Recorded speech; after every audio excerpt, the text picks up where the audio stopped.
Movie की शुरुआत में हमें एक लेडी को दिखाया जाता है जो अपनी बेटी के संग बॉम्बे वापस जा रही होती है। तभी अचानक से उसकी गाड़ी से कुछ टकराता है और फिर वो बाहर चेक करने जाती है। देखने के बाद वो बहुत ज़्यादा घबरा जाती है और फिर वापस अपनी गाड़ी की तरफ जाती है। फिर वो देखती है कि वो तो चाबी बाहर ही फेंक के आ गई और फिर वो वापस चाबी लेने जाती है। चाबी लेके वापस आती है तो वो देखती है उसकी बेटी गाड़ी में नहीं है। वो बहुत डर जाती है और फिर हमें एक आदमी को दिखाया जाता है जो उसकी बेटी को उठा के ले जाता है और फिर यहाँ से सीन दूसरी तरफ हो जाता है। फिर हमें एक फैमिली को दिखाया जाता है जिसमें विश्वनाथ अपनी बेटी की शादी गांव में कराया जाता है, इसलिए वो गांव आया होता है। उसकी बेटी का नाम पन्ना होता है। वो अपनी बेटी की शादी कुमुरुट्टू घर में कराना चाहता है और इस घर के बारे में ऐसी अफवाहें हैं कि इस घर में ब्रह्म राक्षस रहता है, भूत रहता है। वो अपने दोस्त जनार्दन गंभीर के यहाँ रहने आता है, लेकिन उसका दोस्त साफ मना कर देता है और कहता है कि उस घर में तुम्हें पता है ना कौन रहता है, इसलिए वहाँ पे शादी नहीं होगी। गंभीर जी की स्टोरी ये है कि 28 साल पहले इनका बेटा कुमुरुट्टू भूतनाथ मंदिर से गहने चोरी करके भाग गया था, जिसके शौक में इनकी बीवी ने बहुत उदास हो गई थी। फिर इन्होंने अपनी बीवी से बात करना छोड़ दिया था। फिर गंभीर जी का छोटा भाई एकनाथ कहता है कि तुम चिंता मत करो, उस घर को खुलवाने से पहले तुम पूजा करवा लेना, फिर तुम अपनी बेटी की शादी करवा लेना। यहाँ पे हमें गंभीर जी की पत्नी को दिखाया जाता है जिन्हें अपने बेटे का लेटर आता है कि वो लंदन से आज वापस आ रहा है और वो सीधे जाके अपने पति को यह बात बताती है। और ऐसा ही होता है, उनका बेटा संजू आज आया होता है। वो सीधे फकरू से मिलता है। फकरू यहाँ का ड्राइवर होता है, सबको इधर उधर छोड़ता है। और तभी वहाँ पे पीटी टीचर आते हैं, ये स्कूल के हेडमास्टर होते हैं।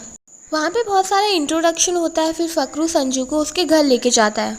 संजू देखता है कि घर में कोई भी नहीं है। फिर फकरू बताता है कि वो पास के मेले में ही गए होंगे। संजू पूछता है कि फिर मैं जल्दी कैसे पहुंच जाऊंगा। फकरू बताता है कि आप कुमुरुट्टू घर के पास से ही पहुंच जाएंगे, लेकिन वहां जाना नहीं क्योंकि वहां पे ब्रह्म राक्षस रहता है। लेकिन संजू ध्यान नहीं देता और चला जाता है। और जब वो वहां पहुंचता है तो उसकी मुलाकात पन्ना से होती है। पन्ना वहां पे फोटो खींच रही होती है। तभी उन दोनों को कुमुरुट्टू घर के कुएं में एक स्पेक्टर की लाश मिलती है, वो भी बिना मुंडी के। अगले सुबह जनार्दन इस बात से बहुत गुस्सा आता है। कहता है कि तुम्हारी बेटी को क्या शौक था जो वहां पहुंच गई, और संजू को भी घर में आने से मना कर देता है। और दूसरी तरफ संजू की माँ काफ़ी रो रही होती है और तभी संजू आता है और यहाँ पे काफ़ी बड़ा इमोशनल सीन होता है। अगले दिन सब गांव के एक मेले में जाते हैं जहाँ पे अचानक से एक बुढ़ी आती है और कहती है कि तुम सब मरोगे, खून की होली होगी। और फिर उन्हें पता चलता है कि एक नया इंस्पेक्टर आया है। फिर सीन हवाई जहाज में शिफ्ट होता है और दिखाया जाता है कि यहाँ पे लोग गैरकानूनी धंधा करके एक सामान को इधर से उधर पहुँचा रहे हैं। और यहाँ तभी एंट्री होती है विक्रांत की। विक्रांत ही वो नया इंस्पेक्टर होता है। यहाँ पे वो सबकी बहुत अच्छे से धुलाई करता है और फिर अपनी बेटी के संग चला जाता है। इसकी बेटी का नाम गुड्डी होता है। वो अपनी बेटी को बताता है, जब मैं छोटा था तो इस कुमुरुट्टू स्कूल में 4 साल पढ़ा था, लेकिन फिर मैं यहाँ से चला गया। तभी विक्रांत देखता है कि उसकी गाड़ी का टायर पंचर हो गया। फिर वो बाहर जाके चेक करता है तो उसे एक आदमी बहुत ही अलग कपड़ों में नाचता हुआ दिखता है। अगले दिन सुबह कांस्टेबल उसके लिए खाना लाता है, लेकिन सिर्फ वो एक ही पैकेट लेकर आता है। फिर सीन गांव की तरफ शिफ्ट हो जाता है जहाँ पे पन्ना और उसका भाई क्रिकेट खेल रहे होते हैं। बॉल लेने के चक्कर में गलती से पन्ना संजू के ऊपर गिर जाती है और यहाँ पे संजू को पन्ना के लिए कुछ कुछ होने लग जाता है। और फिर वहाँ पे वो दोनों अपना इंट्रोडक्शन देते हैं। बाद में संजू को पता चलता है कि पन्ना तो यहाँ पे शादी करने के लिए आई है। फिर वो कहता है कि अगर पन्ना मेरी तरफ एक बार भी देखेगी मतलब वो मुझसे प्यार करती है, और वो देख लेती है। यहाँ पे विक्रांत अपने पुलिस स्टेशन में जाता है। वो देखता है कि सब दीवारों में कुछ ना कुछ लिखा हुआ है। फिर उसका कांस्टेबल बताता है कि यहाँ के पुराने इंस्पेक्टर थे, उन्हें किसी पे विश्वास नहीं था, इसलिए वो कोड लैंग्वेज में दीवारों पे ऐसे लिखा करते थे। यहाँ पे विक्रांत पूछता है कि उस पुराने इंस्पेक्टर की लाश कहाँ मिली थी, जहाँ पे उसे पता चलता है उसे कुमुरुट्टू घर के पास मिलती है। और वहाँ बताते हैं कि कुमुरुट्टू घर में एक राक्षस रहता है, इसलिए जनार्दन गंभीर जी ने उस घर में ताला लगा दिया और वो किसी को नहीं आने जाने देते। जनार्दन जी का नाम सुनते ही विक्रांत पहुंच जाता है उनके घर। यहाँ पे जनार्दन जी विक्रांत को देख के कुछ ज़्यादा खुश नहीं होते और फिर विक्रांत उनसे कुमुरुट्टू घर का पता पूछता है। यहाँ पे विक्रांत की मुलाकात संजू से होती है और फिर विक्रांत उसी कुएं में जाता है जहाँ पे उसे पुराने इंस्पेक्टर का पर्स मिलता है। उसी रात विक्रांत को पता चल जाता है कि उनकी टायर में पंचर किसी ने जानबूझ के किया था, बंदूक की गोली से। फिर वो उसी जंगल में एक धुएं को देखता है और पहुंच जाता है उसके पीछे। उस घने जंगल में उस पर काफ़ी हमला होता है, लेकिन वो सबसे बच जाता है क्योंकि वो लड़ाई में बहुत एक्सपर्ट होता है। आगे बढ़ते बढ़ते उसे पुराने इंस्पेक्टर की सारी चीज़ें मिलने लग जाती है। फिर उसे पुराने इंस्पेक्टर का जूता मिलता है और आगे चलते हुए उसे एक छोटी सी बच्ची की लाश मिलती है जो ऊपर लटकी होती है और उसके संग एक चिट भी मिलती है।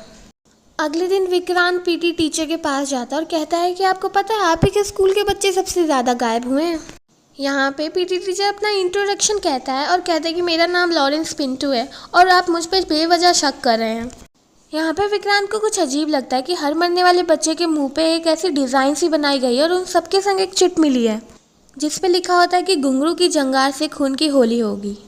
उसी रात पन्ना को बेसमेंट से कुछ आवाज़ें आती हैं और वो चेक करने के लिए जाती है तो उसे वही बुड्ढी मिल जाती है जो उसे काफ़ी डरा देती है और फिर वहीं पे उस पन्ना को डब्बे में उस इंस्पेक्टर की मुंडी मिल जाती है क्योंकि विश्वनाथ की फैमिली कुमरुट्टू घर में जा चुकी होती है, उन्होंने पूजा करवा ली होती है। अगले दिन विक्रांत आता है और कहता है कि मैं इसी कुमरुट्टू घर में रहूँगा और अगर मुझे किसी ने भी रोकने की कोशिश की तो शायद उसको मेरा कुछ भी करना अच्छा ना लगेगा। और इसी बात से गंभीर काफ़ी ज़्यादा चिढ़ जाता है और तभी पन्ना को गांव के कुछ लोग बताते हैं कि आपको जो औरत मिली वो निट्टूनी की माँ थी। निट्टूनी 28 साल पहले कुमरुट्टू भूतनाथ मंदिर की देखभाल करता था और फिर अचानक से उसकी पूरी फैमिली को जला दिया। यहाँ पे हमें विक्रांत को दिखाया जाता है, उसकी बेटी उससे नाराज़ होती है क्योंकि वो आया नहीं होता है, तो फिर वो अपनी बेटी को दुलार करता है और समझाता है और फिर उसे सुला देता है।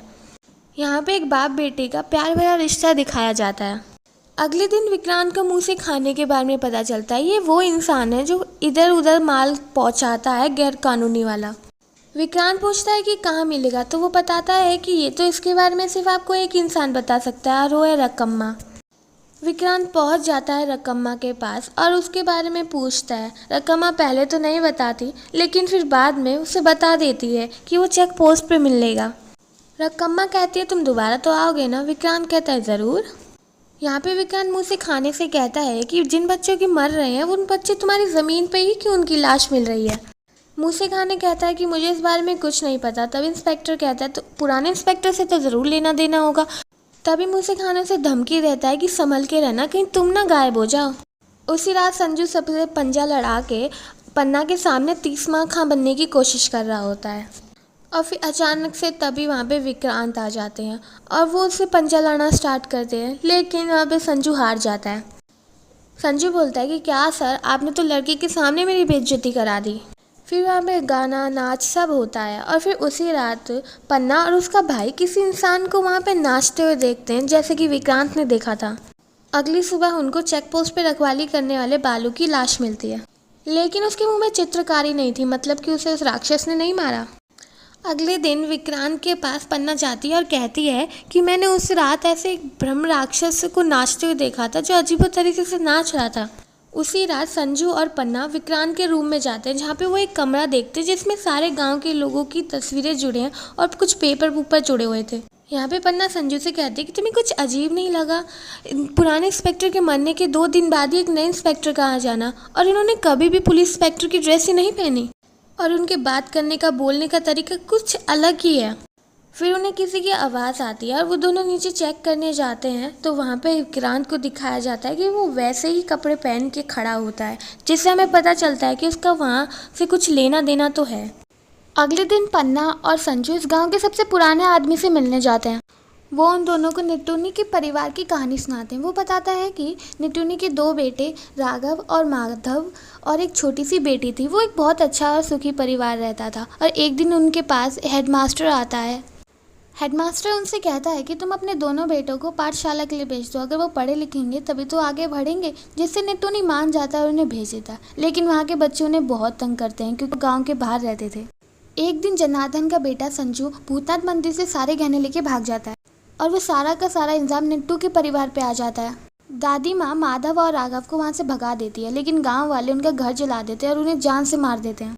लेकिन रास्ते में ही माधव और राघव के क्लासमेट्स उन्हें पकड़ लेते हैं, लेकिन वो दोनों कैसे भी करके अपनी जान बचा के भाग लेते हैं और रास्ते में उनको एक बच्चा देख लेता है जो उन्हीं के साथ पढ़ता था। छोटा भाई राघव अपनी बहन को छुपाने के लिए कुएं में छुपा देता है, लेकिन वहाँ पे उसके क्लासमेट्स आ जाते हैं और रस्सी छोड़ देते हैं जिससे उसकी बहन डूब के मर जाती है। फिर सीन शिफ्ट होता है, विक्रांत मुझसे खाने को पकड़ लेता है क्योंकि वो इलीगल काम कर रहा होता है और फिर वो बिल्कुल वैसा ही चित्रकारी उसके मुँह पे करके उसे जंगल में लकड़ी से बांध कर उसे मार देता है और सुबह सुबह ऐसे प्रिटेंड करता है जैसे उसे ब्रह्म राक्षस ने मारा हो। फिर वो पीटी टीचर के पास जाता है और कहता है कि मूसे खाने का गैरकानूनी धंधा वाला काम आपके स्कूल की गोडाउन के पीछे मिला है, इसका मतलब आपने ही मूसे खाने को मारा है। फिर पीटी टीचर कहता है कि ज़मीन और स्कूल तो जनार्दन जी का है, मैं तो यहाँ सिर्फ पढ़ाता हूँ। फिर विक्रांत संजू के पास जाता है और उसे बहुत ठोकने लग जाता है और कहता है कि ये संजू नहीं है, आप चुपचाप बता दो कि तुम हो कौन। फिर संजू बताता है कि मैं और संजू क्लासमेट्स थे, उससे एक दिन पहले उसका एक्सीडेंट हो गया और उसकी आखिरी ख्वाहिश थी कि वो अपने गांव जाए, इसलिए मैं इधर आ गया। और ये सारी बात जनार्दन जी सुन लेते हैं और इमोशनल होकर संजू को गले लगाते और कहते हैं कि तुम ही मेरे बेटे हो। और फिर वो उसे घर भी लेकर आ जाते हैं, जिससे उसकी माँ बहुत ज़्यादा खुश होती है। अगले दिन पन्ना का मंगेतर राकेश आया होता है और कुछ ही महीनों में उनकी शादी होती है। ये बात सुन के संजू काफ़ी उदास हो जाता है, उसका पूरा दिल टूट जाता है और वो फिर पन्ना से कहता है कि कांग्रेचुलेशन आपकी शादी के लिए। उसी समय विक्रांत जनार्दन जी के घर आता है और उन सबको बताता है कि आपको पता है पुराने इंस्पेक्टर की आदत थी कि वो हर चीज़ को कोड में लिखता था। मुझे पुराने इंस्पेक्टर के पर्स में से 1 रुपये का नोट मिला और उस पर नॉर्थ लिखा हुआ था। काफ़ी दिमाग घुमाने के बाद मुझे समझ आया ये नॉर्थ नहीं, ये नाथ लिखा है। इसका मतलब ये एक नाथ है, मूसे खाने का दूसरा पार्टनर जिसने मुझ पर कल हमला किया था। और ये कोई और नहीं, जनार्दन जी का छोटा भाई एकनाथ गंभीर होता है। यहाँ जनार्दन जी को बहुत बुरा लगता है और कहते हैं कि सब निट्टोनी का भूत कर रहा है। विश्वनाथ, तुमने मुझसे आके कहा था कि निट्टोनी ने ही गहने चुराए और मैंने बिना कुछ जाने तुम्हारी बात पे यकीन कर लिया। अगले दिन विक्रांत निट्टोनी के परिवार की फाइल चेक करता है, जहाँ पे उसे पता चलता है कि निट्टोनी के 2 बेटे थे, माधव और राघव, और यहाँ तक कि वो दोनों बेटे ही विक्रांत के क्लासमेट्स थे बचपन में। इसका मतलब निट्टोनी के बेटे ही बदला ले रहे हैं। उसी रात पन्ना का भाई कहता है कि निट्टोनी के दोनों बेटे उन्हीं लोगों को मारे हैं जो उनके परिवार के गुनहगार हैं। इसका मतलब इस बार तुम्हारी बारी है, फिर मेरी है, फिर संजू की है। और तभी अचानक उन दोनों को कोई किडनैप कर लेता है। उसी रात विक्रांत पीटी टीचर के घर जाता है और थोड़ा सोच विचार करने के बाद उसे ये समझ आ जाता है कि निट्टोनी का बड़ा बेटा माधव ये लॉरेंस पिंटू यानी पीटी टीचर ही है। लेकिन तब तक वो पीटी टीचर माधव वहाँ से भाग चुका होता है। फिर विक्रांत और उसकी बेटी वही भूतनाथ मंदिर में जाते हैं। आगे जाके उसे वो चीज़ मिलती है जिसमें हर कोई मरा हुआ बच्चे का कुछ ना कुछ सामान होता है और उसमें से इसकी एक बेटी की ड्रेस भी होती है। फिर विक्रांत का पास्ट दिखाया जाता है जिसमें हमें वही लेडी दिखाई जाती है जो मूवी की स्टार्टिंग में दिखाई जाती है। वो विक्रांत की वाइफ होती है, उनकी नई नई शादी हुई होती है और उसकी एक बेटी भी होती है। वो लेडी और उसकी बेटी कुमरुटू जा रहे होते हैं शादी बनाने के लिए। फिर विक्रांत को खबर मिलती है कि उसकी बीवी का एक्सीडेंट हो गया जिसमें उसकी बीवी कोमा में जा चुकी है और उसकी बेटी मारी जा चुकी है। इसका मतलब जब से उसके साथ जो बेटी थी वो उसकी इमेजिनरी थी, उसकी बेटी तो कब की मारी जा चुकी है। और माधव का जो क्लासमेट था जिसने माधव को भागते हुए देखा था वो विक्रांत ही था। फिर रियल स्टोरी में समझ आती है कि निट्टोनी का बड़ा बेटा वो पीटी टीचर ही था माधव। छोटा बेटा राघव जिसने तो बचपन में ही संजू को मार दिया था क्योंकि वो गहने पकड़ते हुए पकड़ा गया था। और राघव कोई और नहीं, वो ही है जो नकली संजू बन के आया था। फिर हमें बताया जाता है कि विक्रांत का यहाँ आने का असली मकसद यही था कि उसे अपनी बेटी के खून के बदला लेना था। यहाँ दोनों भाई मिलकर विक्रांत को खूब मारते हैं, खूब ठोकते हैं अच्छे से। लेकिन बाद में विक्रांत के सामने उसकी बेटी की छवि आ जाती है जिससे उसे बहुत गुस्सा आ जाता है और वो उन दोनों को खूब मारता है और उसके बड़े बेटे को फांसी से लटका के मार देता है, जिससे बड़ा बेटा माधव मारा जाता है। और फिर छोटे बेटे राघव को पेट में चाकू घोप घोप के उसे भी जान से मार देता है। और फिर सीन शिफ्ट होता है और हमें पता चलता है कि जनार्दन ने अपनी बीवी को कुछ नहीं बताया ताकि उसकी तबीयत ख़राब ना हो जाए और ये कह दिया कि वो दोबारा लंदन चला गया। और यहीं पे ये मूवी एंड होती है। तो दोस्तों, आपको इस मूवी का क्लाइमेक्स कैसा लगा हमें कमेंट सेक्शन में ज़रूर बताएगा। Thank you.